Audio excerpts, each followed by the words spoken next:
chú dấu ka we ka ne de kon chal ke lo no ka kui je tia ka den chal ke mor le ni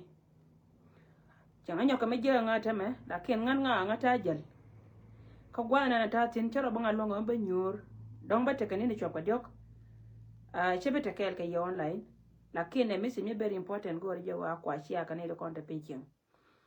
lere no ngara ar chi men go ba nywa ka ye yana dial kon la yana gurgwa me e do mor le ni a mor le ni changa nyoka me yar ka nga kan ta me ne din kon la ko communicate ka kon chia ka kon tu aken changa jo ken mor le ni chi ka kar ka dub daro a waji tiro wa ba ja ni kai kunya ken kitire ben ala wo ken be ka ben ka nyam chen ka pajut nyam chen ka pajut ngo yena wa pajut chi dor jani doran ante ma kuna ite ko ken la rai ba wo je ne te ka duop ken ma chare la ka duop dor ma chal ka kai tong ba ngai ni ko ne chal ke lo to ngai ke area mo ka ni ko ne te duop kai tong a wa ka pin ala wo je pan ken le ko ne ko ne bu kon wo ka duop pajut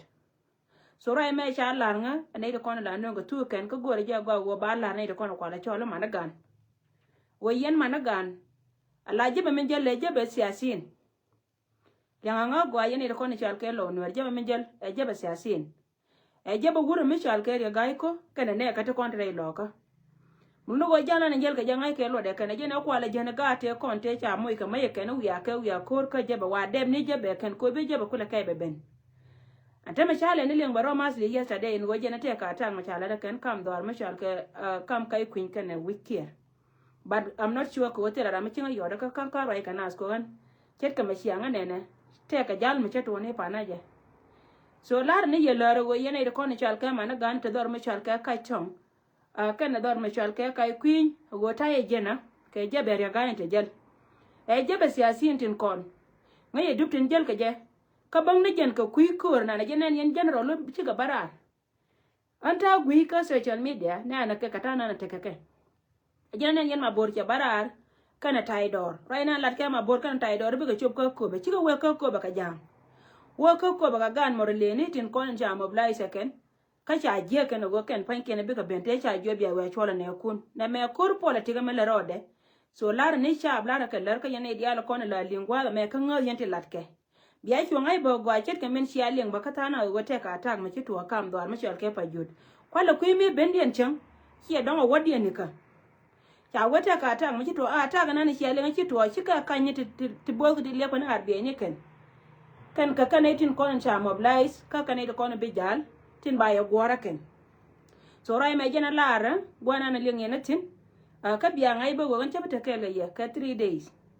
batarar ka 3 days te ka we do dien me cha wotin bara la kon jel kan ba setol ba ko le luin ka ye ba ko le luin la ni kon so ba yi jo wo me cha la te ka gwa me ton me je me she kan gwa me jen gwa be ka ngara barai ka ye ka be chu jogo lenga na mene benetin konen gor ka kana ken bi ka til so na majana na de lar ka kui information na men be ka je jal ni geng ni tin lar ka je go jen ba ne kon ba la lar ka kui mor le ni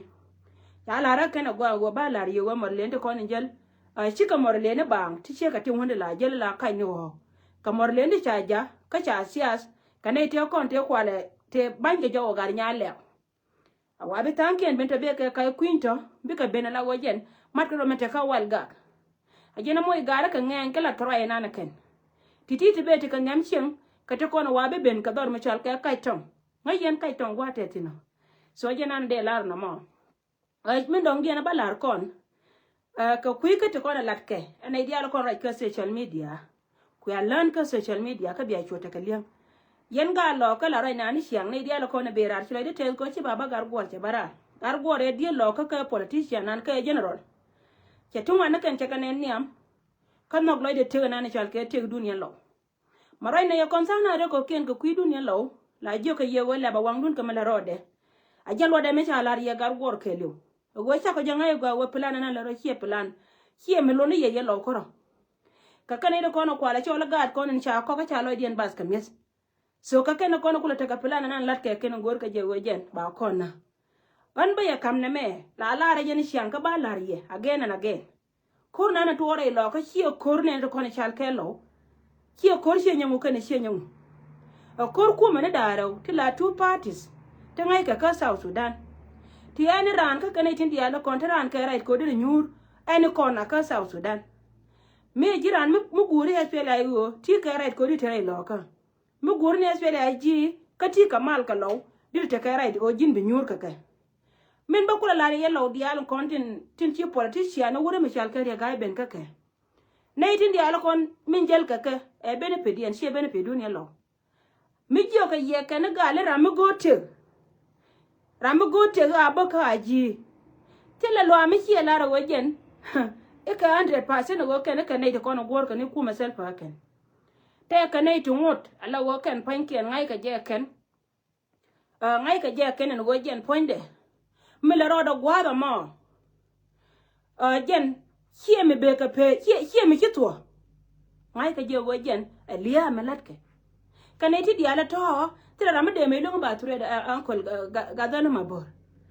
uncle ga dano mabor me che me ti de nen menan nganya do cha ngaya go apu jona di ala kono gorke wur me chalke selma kir ma yadit kanai de kwa nuer society jen cha ka bit cha nuer cha ka bit re kana pu ko ni la ne kon lat ke ken ti lat ke ken kap ka karodi an jona yen lo nuer ai chuanga pu go de ran nyura la chap lakin chap la nyura ko ngai je go wateram ku protect nei de kono jel ke wur me chalke de gai kana wur me chalke selma kir ma yadit shika be ko ba ya protect ken baka ko jen ba yana lakin la ba wangdun me lare ye la ba wangdun yene da kon chalke lo nuer la ba wangdun me ci bere iduna ta me midid lakin ngan ngai je go wo ko gwa mi dum tin me be bena be lo be ka chonga la lo kan lo da kana pe ngai je go wo me le ro da ke la nan go ci yene rwal ma be chup go da ma wo je na kwatere je yu kor me tar kan je ga kuy ko go kan etin kon chalke ci bene kan de sha man kun ka gar kun sha na ken baro de hidin do ngai je dung no ke na balari ye go kama lero min kanta ka dor kana na pentin atiram ken bi uje guye go la ta kon la ke ken ka to cha chum ni ye tera mi jo ka wi akor so titi kana kon no ngara ara go ma da shoma ma de tin plazo an jal che gen wi nan ta tin ta wi de den me chawotin ka mo da kana setol kama lera kana setol ba le bra ma ken nan jok and then ka ngani ni ba kule luin ka ye ka ta la te ko ni wan lo ner ko min ti go ndial ko tin kwa na me na ja ka rokel pis ka ndial ko ma ta ke chi ta da ta to ka ka era lo ye jal ba